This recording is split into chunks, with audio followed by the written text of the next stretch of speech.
নমস্কার। অ্যাস্ট্রো বার্তা উইথ পল্লবীতে আপনাদের প্রত্যেককে স্বাগত জানাই। আমি পল্লবী। আশা করি আপনারা প্রত্যেকে ভীষণ ভালো আছেন। আজ আমি কথা বলবো দ্বিতীয় ভাব বা সেকেন্ড হাউস প্রসঙ্গে। বৈদিক জ্যোতিষশাস্ত্রে দ্বিতীয় ভাবকে বলা হয়েছে ধন ভাব, অর্থাৎ এই ভাব থেকে আমাদের ধন সম্পদের বিচার করা হয়। কিন্তু এই ভাব থেকে কেবলমাত্র ধন সম্পদের বিচার করা হয় না, এই ভাব থেকে আমাদের পরিবারের বিচার করা হয়। এই ভাব থেকে আমাদের মুখ নিঃসৃত বাণীর বিচার করা হয়। এই ভাব থেকে আমাদের শৈশব জীবনের বিচার করা হয়। এই ভাব থেকে আমাদের দৈনন্দিন খাদ্যাভ্যাসের বিচার করা হয়। এই ভাব থেকে আমাদের সঞ্চিত অর্থ এবং পৈতৃক সম্পত্তি প্রাপ্তিরও বিচার করা হয়।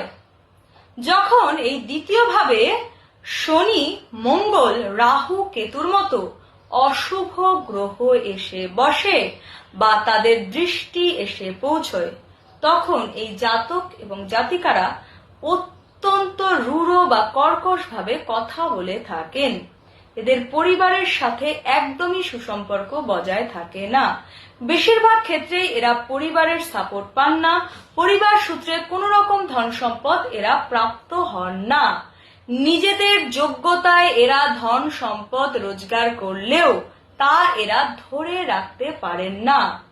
কোনো না কোনোভাবে এদের ব্যয় বৃদ্ধি ঘটার কারণে এদের সম্পদ, অর্থ ব্যয় হয়ে যেতে আমরা দেখতে পাই। খাদ্যাভ্যাসের দিক দিয়ে এরা স্পাইসি খাবার, জাঙ্ক ফুড ইত্যাদি খেতে পছন্দ করেন। কোনোভাবেই এরা হেলদি ডায়েট মেনটেন করতে পারেন না।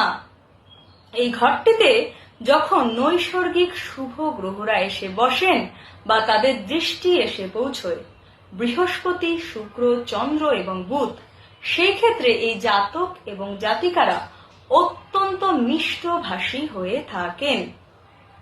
খাদ্যাভ্যাসের দিক থেকে এরা বাড়িতে তৈরি করা সিম্পল খাবার খেতেই পছন্দ করেন। বেশিরভাগ ক্ষেত্রে এরা হেলদি ডায়েট মেনটেন করতে ভীষণ ভালোবাসেন। এদের পরিবারের সাথে সুসম্পর্ক বজায় থাকে এবং পরিবারের লোকেদের সাপোর্ট এরা পেয়ে থাকেন। যদি শুক্র বা বৃহস্পতি এই ঘরটিতে বসেন বা দৃষ্টি দেন, সেই ক্ষেত্রে এরা প্রভূত পারিবারিক সম্পদ লাভ করে থাকেন এবং নিজেরাও এরা যথেষ্ট ধন সম্পদ ইনকাম করেন এবং তা সঞ্চয় করতে পারেন।